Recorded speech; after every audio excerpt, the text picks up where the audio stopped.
Very brief and welcome everyone. It's great to see so many people here, new faces and old. And it's particularly gratifying to have just this moment to talk about the background to this fellowship and to acknowledge the support and the initiative of the Pratt Foundation. One of our, in fact probably our very earliest supporter when the notion of this centre was really little more than a gleam in my eye, I guess.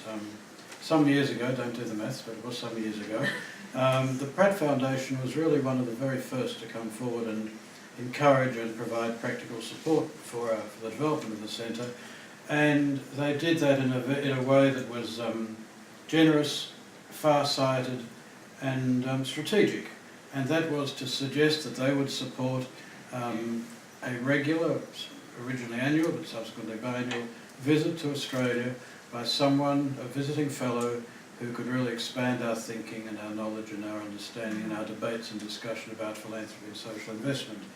And that support, which has continued to this day, has really been very gratifying and very important in helping us as a centre along our journey. And we really began very much as infants, and I think we've got beyond the toddler stage now. We're probably something close to senile, I don't know. But we've come a long way, but it's in no small part due to the support of the Pratt Foundation and others. And the Pratt Foundation, in fact, particularly honoured us, not only by coming forward with this idea for the fellowship, but in encouraging us to associate it with the name Eloise Weislitz, who, as you know, is the president of the Pratt Foundation and the daughter of Riccio and Jeannie Pratt. So that was a particularly gratifying indication of their serious commitment to us, to our work, and to this visiting fellowship.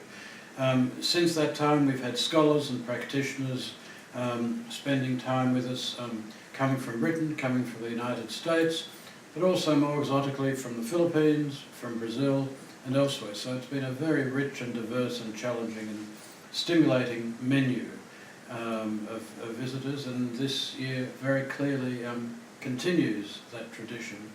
I should pass on apologies from the Pratt Foundation, in particular from Sam Lipsky, who's been our constant friend and mentor and supporter in this, and of course Eloise Weislitz and the rest of the family. They are overseas, I think, at this moment, but they've always taken a great interest in this event and have often been able to come along and speak to us. So that's really as much as need to be said about the Pratt Foundation, about the Eloise Weislitz Visiting Fellowship. It's been a wonderful initiative, and I'm delighted that some years later it is continuing, and to invite John to introduce Rebecca to us. Thank you, John.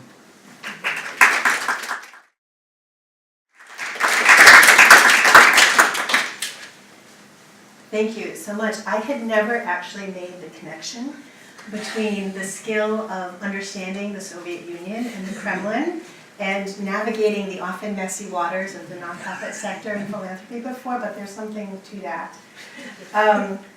Let me start by saying thank you. It is such an honor to be the Eloise Weislitz Fellow and to give this oration here tonight.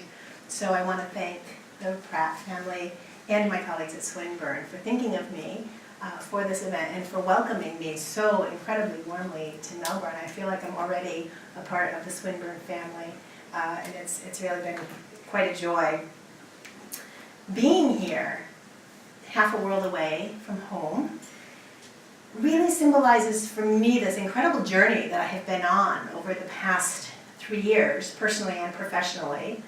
My collaboration with the Buffett Family's Learning by Giving Foundation that John mentioned has given me some incredible opportunities, including creating Giving with Purpose, the world's first massive open online course on effective charitable giving.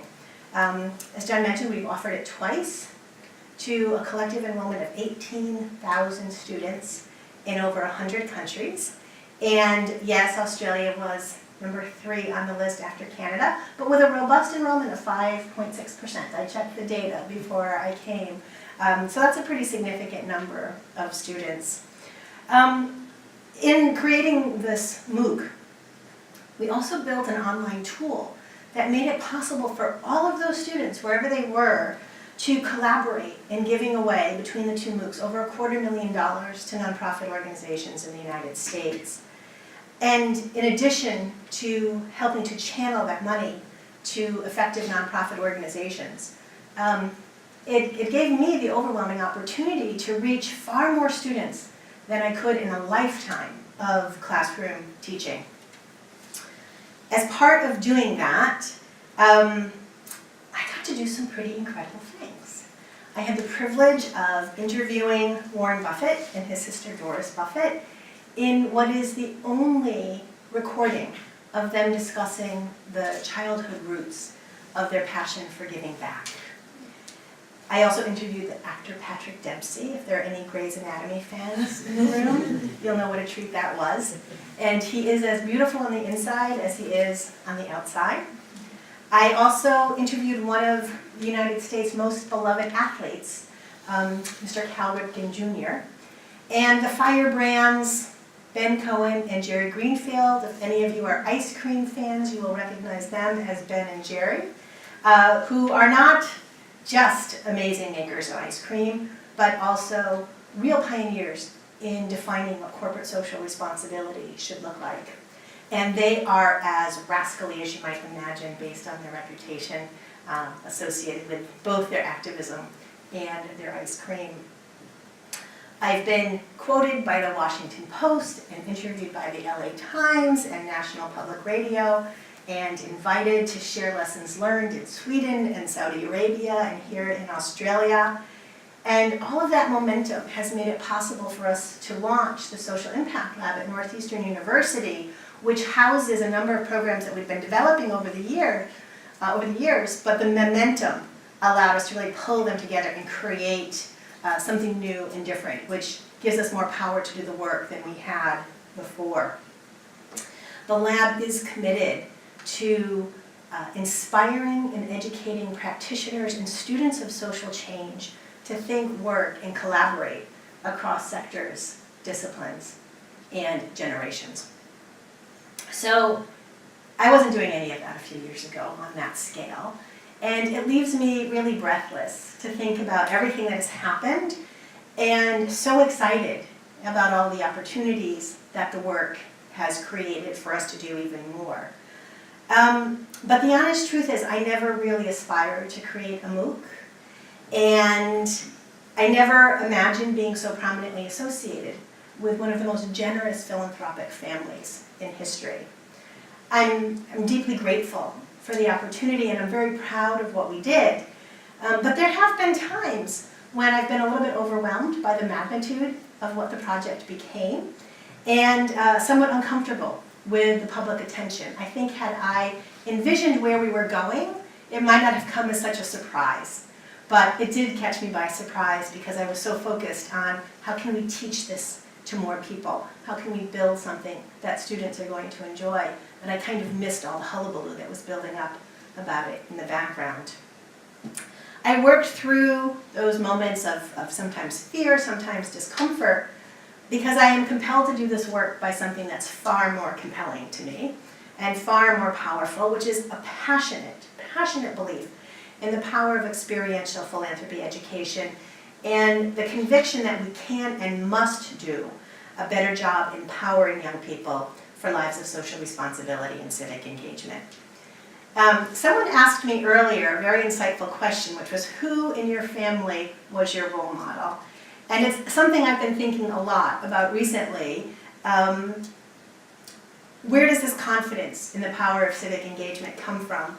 And it's only, when you get invited to events like these and you have to write up your biography and you have to sort of think about this stuff, that I realized that the seeds of my passion for this work didn't come from my work in the field or from my education, but they were planted in my childhood by parents who were deeply engaged in their community and in their church. And they were forever raising money for the causes that they cared about and organizing and running community events involving hundreds of people and helping others. And there was a total blurring of lines in my family between their professional, personal, religious, and civic selves. And sometimes, against our wishes, they included me and my siblings in all of this. But it wasn't just us. It was part of a community of people who lived this way. My extended family, our friends and neighbors and fellow people from the congregation. And it was a constant source of activity for us. And I have vivid memories of sitting around the table in our dining room, putting labels on jars of homemade jam with the women from the Ladies Guild and selling penny candy at the church fair and helping out at the annual Apple Harvest Festival. And at the time we didn't call it civic engagement or volunteerism, we called it the weekend. And it was a way of life. And now that I have come to understand from an adult perspective, from an academic perspective, the value of all of those experiences, I'm really sorry my parents aren't here for me to thank them. Because I recognize now that they weren't just modeling compassion and generosity, which they had in abundance, but what I learned from them was the power of mobilizing people and of being inclusive and of respecting what everybody can bring to the table. And that when you work hard individually and collectively, you can make a difference. And I think that is the lesson that I treasure most from them. Not that just that we should want to make a difference, but that we can. And that's actually the reason I love experiential philanthropy education. And I think the catalyst that started me on the path that leads me here tonight. So let me explain a little bit more about what experiential philanthropy education is all about and why I think it's so incredibly powerful. It is the integration of real dollar grant making into an academic curriculum in order to enhance a variety of learning objectives, often, but not always related to the nonprofit sector and civil society. So in short, we give students real money to give away. The point I want to stress, though, is that, to my mind, it's not about the money. Although that does make a real difference in communities and it's important and we're thoughtful about where it goes. But in addition to that, there is something almost magical that happens when you give young people the trust and responsibility for giving away thousands of dollars to nonprofit organizations in their communities. They often come to class with a strong sense of social responsibility. My course is called Strategic Philanthropy and Nonprofit Management, so of course it's going to attract people who have some interest in that. But what they leave with, after having faced how many unmet needs there are in the community, and having worked through the challenge of figuring out where the money goes, they leave with a newfound sense of agency and an appreciation of their own power to make a difference, and with the knowledge and skills to go out there and to do the work more effectively.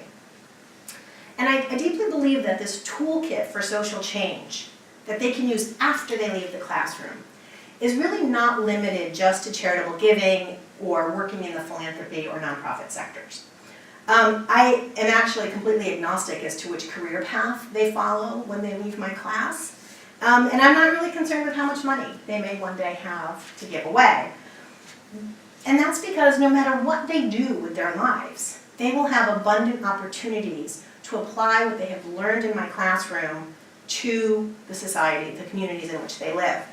That might be as the volunteer coordinator of their town's baseball league, or as a physician who chooses to go out and serve the world when there are crises like Ebola that we're facing, or as a CEO who has control over his corporation's corporate social responsibility agenda.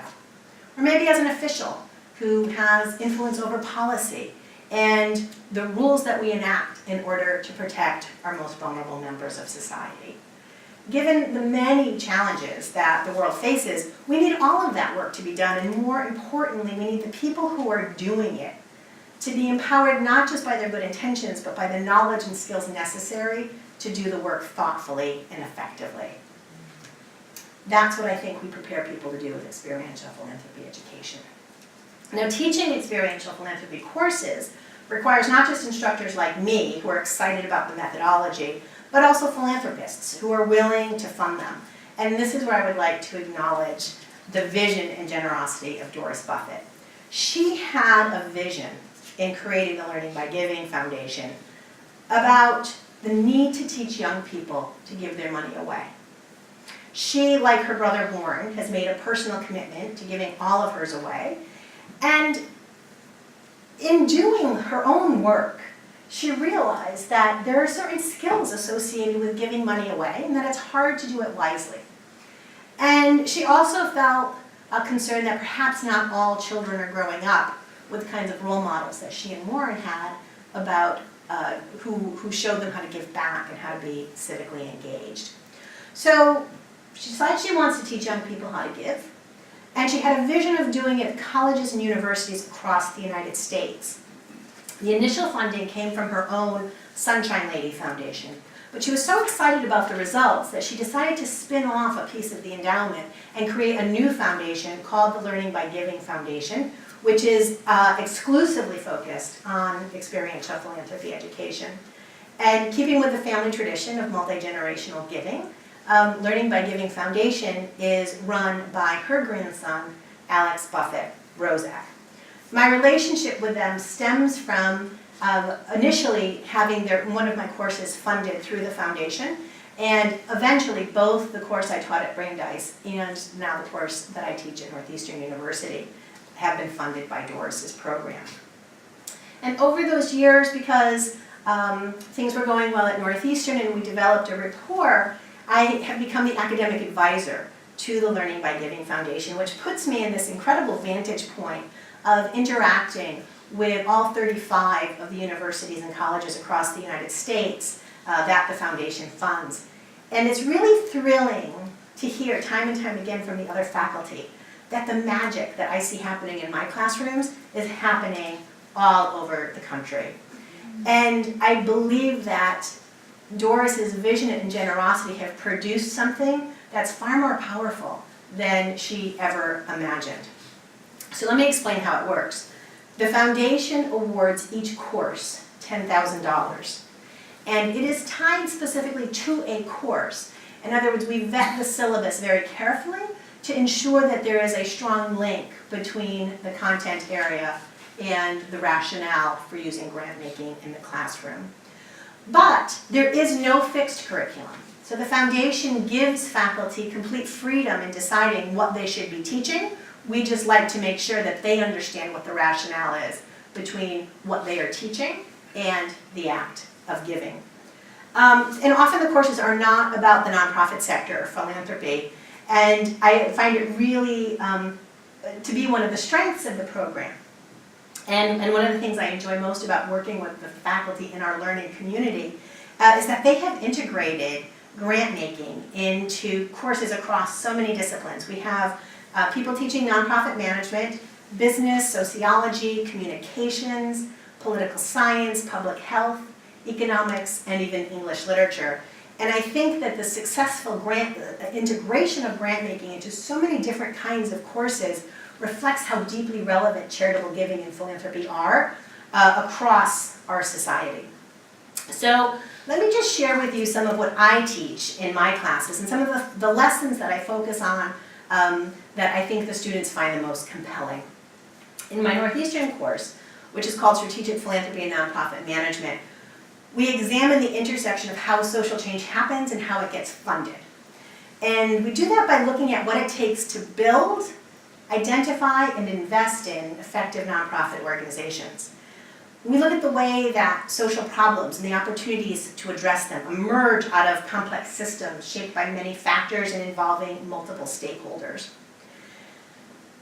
We consider that any social problem you can imagine probably has been influenced by social, cultural, economic, political, environmental, and other factors. We take into consideration the perspective of all the stakeholders who might be involved in these issues, and we grapple with some hard truths, including that in the United States at least, the nonprofit sector is riddled with contradictions. I'm imagining some of these exist for you in Australia as well. On the one hand, I think that the nonprofit sector is one of our greatest accomplishments because it strengthens the social safety net for our most vulnerable members, but it also weaves the fabric of our communities together. And it enhances the quality of life of virtually all of us from cradle to grave. But on the other hand, the nonprofit sector is not always as effective or as efficient a system as we would like it to be for dealing with the many challenges that we have charged it with addressing. And many of the mechanisms, in fact, that we've developed for funding it often pit organizations against each other in a competition for scarce resources. So the nonprofit sector is a wonderful thing, but it is far from perfect. Understanding all of that helps my students step outside of themselves in their grant-making process in a way that enables them to think about the levers of change that they can press effectively as donors in a complex system. I saw this in action on Friday, the day I left to come here, when my students chose the funding priority that they're going to focus on this year. And they decided to focus on nonprofit organizations that are using policy and advocacy to improve life outcomes for vulnerable populations such as foster youth, veterans, and the mentally ill. And I think their ability to recognize that policy and advocacy are important levers of social change really speaks to a level of sophistication and maturity for undergraduate students. My course at Brandeis was called Social Justice and Philanthropy, and at its core was a notion that I think everybody involved in philanthropy and charitable giving should think about more often, which is that philanthropy is not a neutral act. And while that might seem obvious on the surface, it has profound implications when we consider how we distribute the capital necessary to grapple with some of society's most vexing problems. Students in the course look at the power imbalance between those who control resources and those who need them to affect social change. And they consider how the opportunity and ability to engage in large-scale philanthropy and determine which issues will get funded and which won't conveys power over the social and political agenda. We look at the roots of philanthropy, which are very deep in the United States, as a voluntary act that enables people to address the needs they find compelling, but also at the ramifications of wealth holders who are not democratically elected being able to use philanthropy as a source of power and influence. Those are pretty complex issues to think about as an undergraduate. So in their roles as grant makers, students consider this relationship between wealth, power, and social justice. And while their $10,000 is not enough to shift the balance of power or radically alter the trajectory of social change in Greater Boston, the social justice framework motivates them to take their roles very, very seriously. And they ask themselves, well, who are we as students to determine who should get funded and who shouldn't? And how can we wield the power of philanthropy in a way that respects the wisdom and experience and equality of our applicants and their beneficiaries while still satisfying our own goals as grant makers? And if any of you work in philanthropy, you know that that is a question we have to face all the time. Giving that opportunity to students sort of gets them ahead of the curve in preparing for making those kinds of decisions in their personal and professional lives. These are just two examples of learning by giving courses. In other schools taught by colleagues in the Learning by Giving program, students are exploring human behavior and the nature of empathy, how health disparities and barriers to health care affect low-income families in the United States. And one of my favorites is an English literature class in which they look at the role that literature has in shaping our perceptions of the poor. And that's just to name a few. In each case, despite the subject matter being so different, the grant making illuminates the core content for students in ways that readings and lectures simply never could. Students are not simply learning how to make grants. Through the grant making, they're contextualizing the core content and gaining really profound insights into how the world works and what their role in it can be. Just as Doris always supported the faculty's freedom in shaping all of these different courses and being creative with their curriculum, she also recognizes that the grant-making process itself has got to be very flexible. And I'll be honest in saying that it is challenging to integrate a professional quality, or at least acceptable quality grant-making into an academic curriculum, especially because most of us are working in a relatively short time frame. What a foundation or an experienced philanthropist might do over the course of many months, most of us have to squeeze into a semester. I don't know how long your semesters are here in most places, but for us it's usually 12 to 13 weeks. That is not a lot of time to convey all of these profound ideas and you get the money out the door in a way that's responsible. So the trick is to create grant-making models that underscore the key learning objectives for each course. And as you might expect from the diversity of the courses we offer, we have a lot of different models for how the grant-making can work. And as I said, the Learning by Giving Foundation and Doris and I, when I'm approving these courses, we're fine with the variety in the way it works, as long as it meets some core principles that I'll talk about in a minute. But what this means is that the student's experience of the grant making is going to be different from class to class, depending on what the professor has chosen to emphasize. So sometimes they might spend a lot of time thinking about how change happens and developing an RFP that captures what they're hoping to do in the community, how they think it can happen, and what kinds of filters they want to be putting on their giving. And the time that they spend on the RFP means that they can only invite a few organizations to apply because they don't have much time left at the end of the semester to assess them. But on the flip side, sometimes they'll cast a very wide net at the beginning of the semester, invite a lot of different kinds of organizations to apply, and then try to see from the mix of issues that have been raised what they can learn about what's happening in the community and make their choices based on a very large pool of grantees. And then in still another model, some of the schools use a service learning approach in which the students actually volunteer in nonprofit organizations, write the proposals on their behalf, and then bring them back into the classroom and decide amongst themselves which one will get the funding. You can imagine how difficult it is to step back from the proposal that you yourself have written and engage in a fair and objective debate. We talk a lot about how do you help them make that shift in their mindset from applicant to grant maker, and the rules of engagement that have to be in place in the classroom in order for that model to work. But it does. I've seen it work in a number of schools. At Northeastern, I have the luxury of teaching my class in the fall and the spring, so we spread the grant-making cycle out over the whole academic year. I present the same curriculum each semester, but students apply it to different points in the grant-making cycle. So in the fall, students actually work in collaboration with another class. The students in the other class do something of a community needs assessment. They present all their findings to my students. My students synthesize everything that their peers told them about and choose a funding priority. So that's what just happened in the past week when my students chose policy and advocacy. So once they make their funding priority decision, they then develop a request for proposals and the guidelines, and that's how the semester ends. So in a couple weeks, we will release their RFP. The students in the spring pick up the baton. The proposals are coming in. They look at the proposal. First, they develop a rubric based on the preceding student's RFP. Then they review the proposals, conduct site visits, and award the money.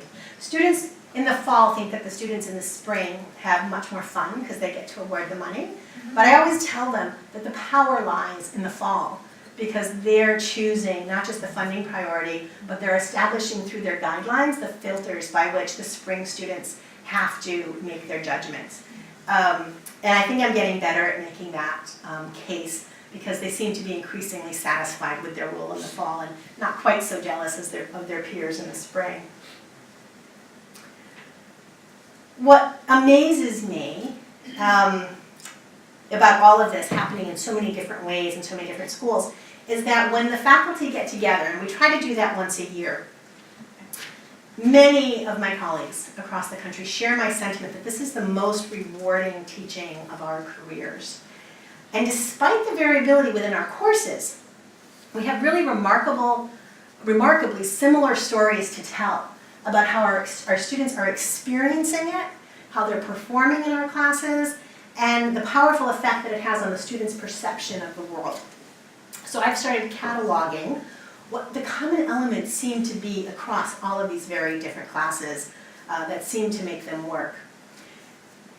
I am really convinced that the starting point is the trust that we place in our students, and the trust with real money. Giving them that responsibility for awarding $10,000 clearly signals the confidence that Doris Buffett, their teachers, and their universities have in them to invest the money thoughtfully and effectively. So it really does matter that it's real money, not hypothetical money. The thoughtful and deliberate integration of the grant-making process to complement course curriculum is another essential component of it. And when you think about it, students come into a classroom with different life experiences, different majors, they're at different points in their college career. And so what happens is the curriculum, the stuff they all have to learn together, gives them a shared body of knowledge that levels the playing field amongst them. No matter what you brought into the classroom, you now all have a shared body of knowledge that means all of you deserve a seat at the table, because the decision making and the reason for the grant making has been embedded into that curriculum. And in fact, many of the students, when they develop a rubric, do so by drawing on principles from the curriculum that they have learned about together. Also essential is the independence we give them to manage the process to the fullest extent possible on their own. No one but the students has a say in their decisions, not the administration, not the Learning by Giving Foundation, no one. And it doesn't matter what kind of pre-existing relationships nonprofits may have with the university, or whether the university has preferred relationships through other venues or through other routes with the nonprofit organizations. The students are independent. And even as the instructor, I think of myself as a facilitator whose job it is to give them the shared body of knowledge and the space to do their job well, but then to step back. Within the realm of possible decisions they can make, I will keep them from going off the rails. If I see them moving in a truly misinformed direction or at risk of doing something kind of dangerously bad in terms of philanthropic practice, I'll step in and try to guide them in a different direction. But otherwise it's up to them. And that's because the goal of all of this is not for them to make some kind of perfect philanthropic decision that professionals might, but for them to make their own best decisions, whatever that might be. So for that to happen, I arrive upon another best practice, which is that the process must be competitive. In other words, the students must consider multiple organizations and be discouraged from simply dividing the money equally between them. It's that process of discernment that requires them to use their critical thinking skills and manage themselves as a group. So when I'm asked how much money does it take to make one of these courses, my answer is usually enough so that the students feel it matters, but not so much that it becomes easy for them to divvy it up and give it away without any thought put into it. So I like the $10,000 as an amount, but I think you can do it with less. And I think that some of that depends on what the nonprofit sector in the community might look like. As part of the process, most of us, though not all of us, use a consensus-based approach to decision making. It's much more difficult to do that than it would be to go with a simple up or down vote where a majority would win. But that's kind of besides the point. Voting up or down becomes a matter of counting and math, whereas working with consensus is about how we're going to treat each other as people and what kinds of values we want to bring to the process. So we have to be really careful about the kind of culture we cultivate in our classrooms.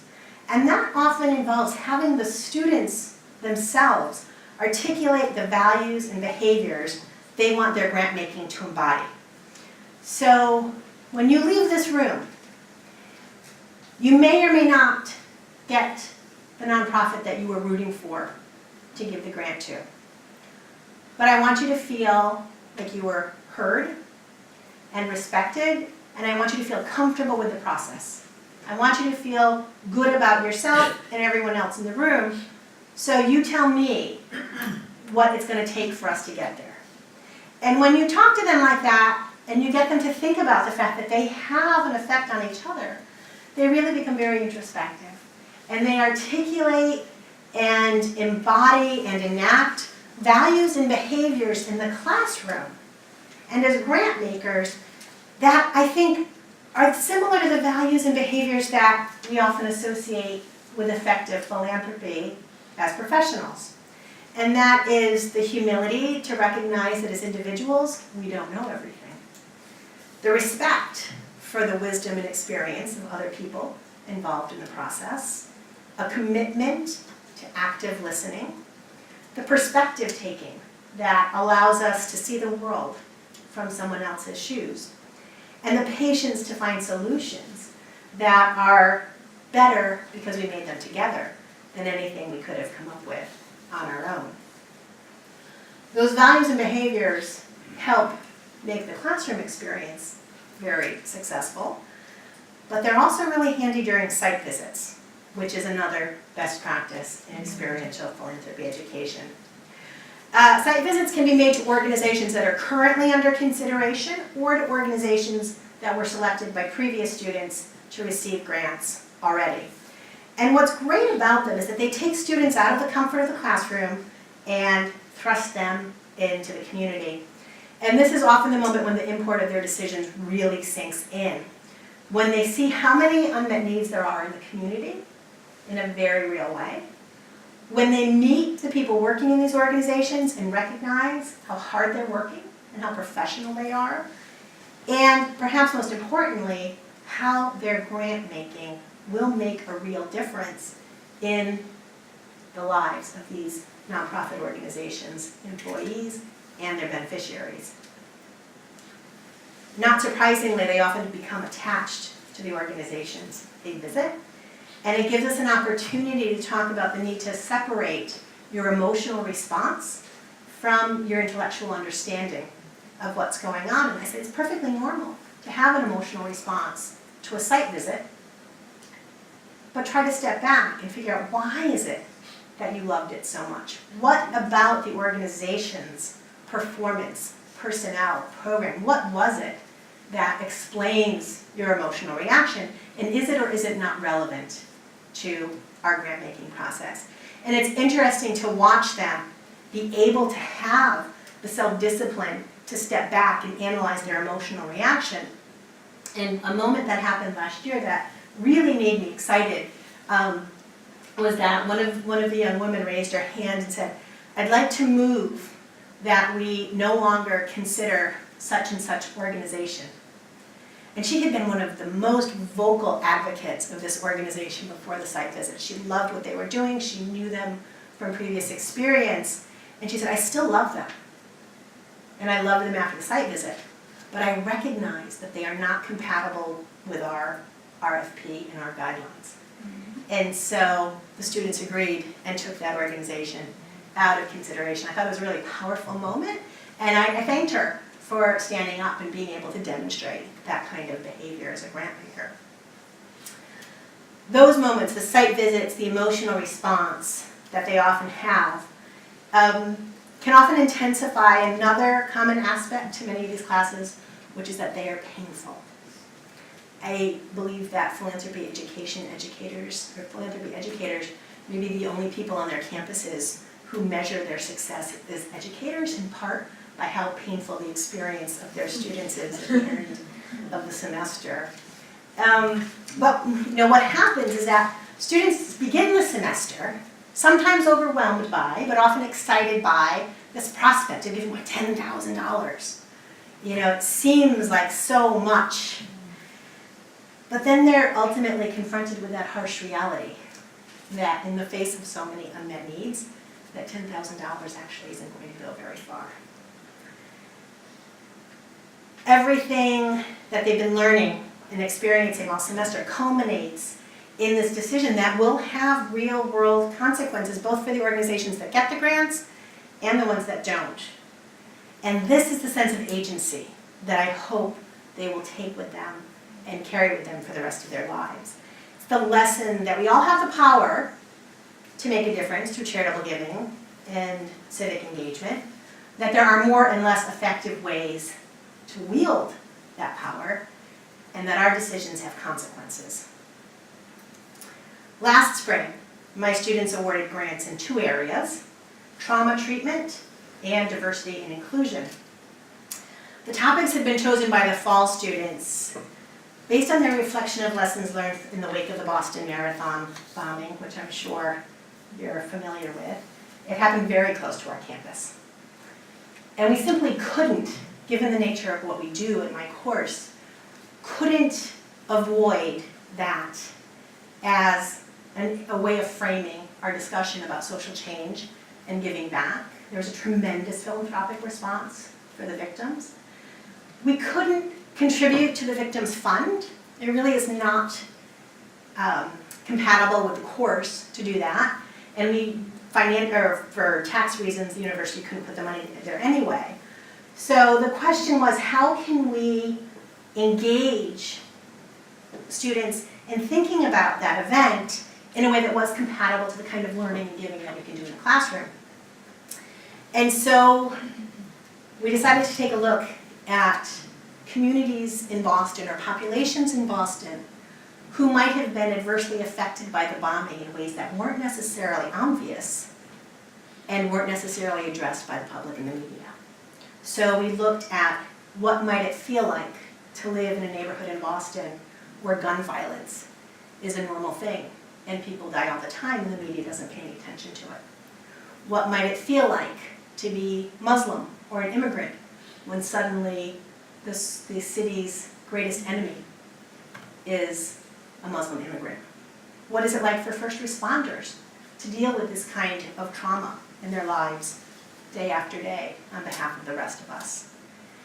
And so it gave us a way of framing our thinking as grant makers in a totally different way than sort of the public approach to the marathon had been, and it was from that they chose trauma treatment and diversity and inclusion as their funding priorities. It was a very emotional year for us with the grant making, and at the end of the year, we always have a grant making awards ceremony where the grantees come and the students come and the administration comes, and it's a really big celebration of the students' accomplishments.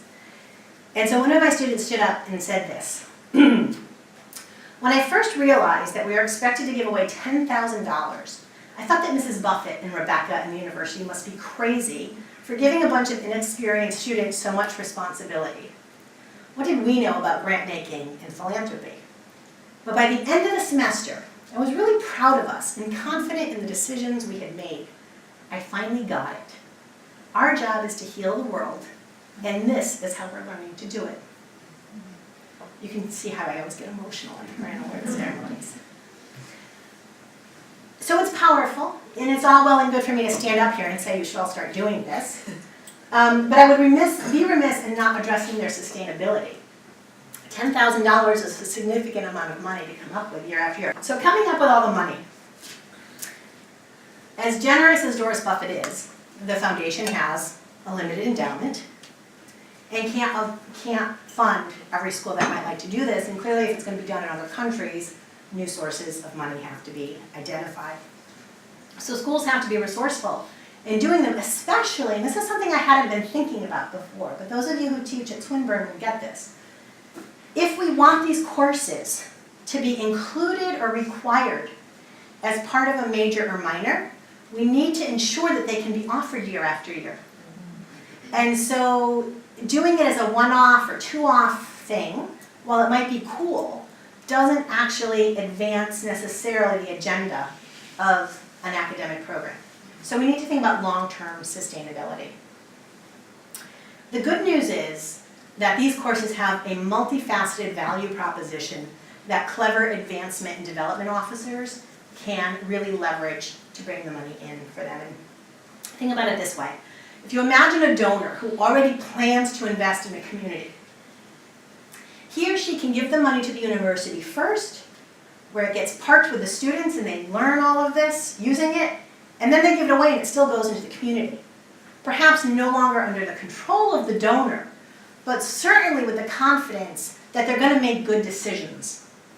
And so you kind of get a twofer as a donor by investing in these programs. And that value proposition gets even stronger if it's an alumnus who wants to give back to his or her alma mater, So then you get that benefit as well. And what I've seen is that when the Development or Advancement Office or the administration gets that, they can just run with it, because it is a really valuable, very strong value proposition.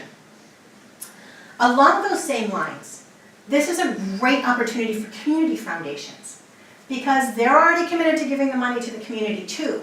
And they can partner with these classes, and oftentimes it's not just about giving the students the money, but bringing the experience and tools that the community foundation has internally in partnership with the professor, so they might intersect with the classroom multiple times during the process. So while I don't want to discount the effort required to fund these courses, I do think they have a really good funding potential based on their very nature. I want to shift gears just a little bit because John mentioned the MOOC. So let me explain how I went from teaching in the classroom to teaching online.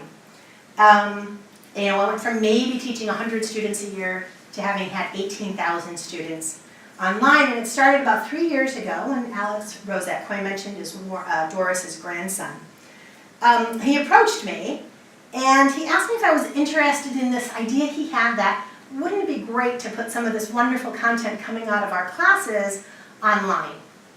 And I agreed because the original proposition was simply about putting a few lectures on the Foundation's website. Well, it kind of snowballed after that. He came back and said, what if instead of a few lectures, we actually built a course? Could you do a short course using some of your content, but make it accessible for a general audience because anybody can take a MOOC? And pretty soon it was, well, what if, I know you all use guest speakers really well in your classes, what if I could get Uncle Warren to be a guest speaker? And by the way, can you figure out a way where we could allow anybody in the world to participate in giving away $150,000 from the foundation using some of the same principles that you use in the classroom? So it really escalated from a very simple idea that seemed pretty straightforward to me to kind of a monumental undertaking with new MOOC technology, this completely new concept around having students participate in this shared grant-making exercise, and also interviewing not just Warren and Doris, but a bunch of other really prominent philanthropists who we were able to invite to participate. And I have to admit, it wasn't scary at first because I didn't know where we were, but there was a day when I kind of realized what we were doing, and I was really overwhelmed by it. And I had to sort of learn to grow into the role that had been created for me through this project. So let me just show you. Heidi, are you ready to pull up? I have a volunteer in the audience who's helping me with the AV. I'd like to show you a video that just kind of captures what all of that visioning around what this project could look like became. Something about project management that I can share kind of off the cuff here. I had actually recorded a couple of the lessons before that was developed. And then I saw that and realized, oh, that's what we're doing. And because I liked the way it was conceptualized, but I had gone into it with kind of a more rigorous academic attitude, and I hadn't quite made the leap to the general public the way it's presented here. And I was so glad that they did such a great job capturing the essence of what we were trying to do in a way that I hadn't, because I was too close to the content. And I went back and I re-recorded the lessons that I had already done based on that. So having given you that little teaser about the course, I think it's only fair to share with you a little bit of my interview with Warren and Doris. These are not available to the general public. We're reserving them for at least a couple more iterations of the MOOC from MOOC students in order to preserve their competitive advantage. But I know the folks who did this and am able to pull this up for you. So what I'm going to share is just a couple minutes. This is my favorite part of the interview with Warren and Doris. I just love that about them. You see their extraordinary relationship, but the sincerity with which they really believe in their obligation to appreciate their good fortune and to give back to others. it was really a pleasure to speak with both of them about that. And I'm pleased to say that the MOOC itself had excellent results. As I mentioned earlier, we've offered it twice now, with a combined enrollment of 18,000 students in over 100 countries, and very strong completion rates, strong completion rates relative to other MOOCs. And then within the MOOC, we had especially strong completion rates among students who nominated and or actively participated in the assessments of nonprofit organizations in order to determine who would get the grants. So together, between the two MOOCs, we have now given away $250,000. And I found it especially gratifying to figure out that at least to some extent, we could capture some of what was happening in our classrooms in the online environment.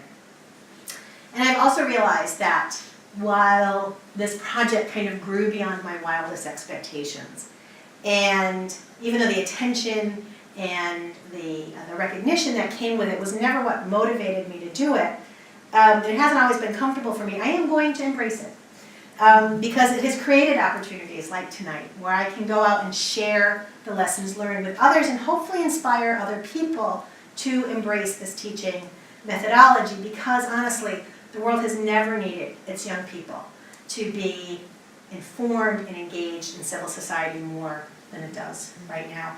And if you think about the challenges that they are going to face, climate change, growing income inequality, destructive ideological divides, and at least in the United States, a government that seems too paralyzed to take on the challenges facing not just our country, but humanity.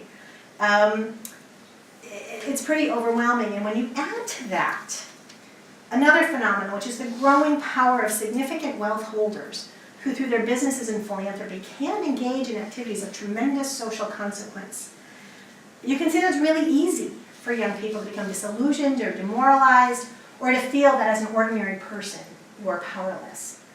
But I would argue that there is too much at stake for us to give up on the power and promise of an informed and engaged civil society.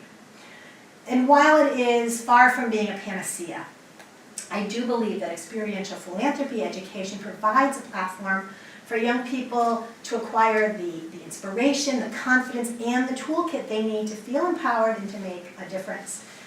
But if we're going to place that kind of hope in them, I think we owe them a few things.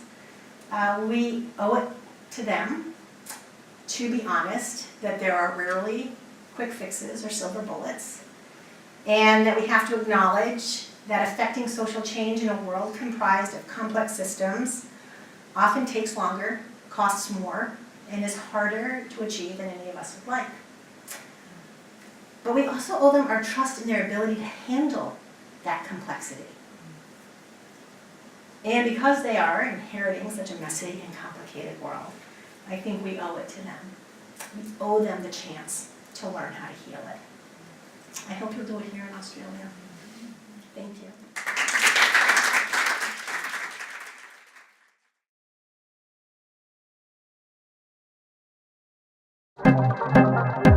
This has been a Swinburne production.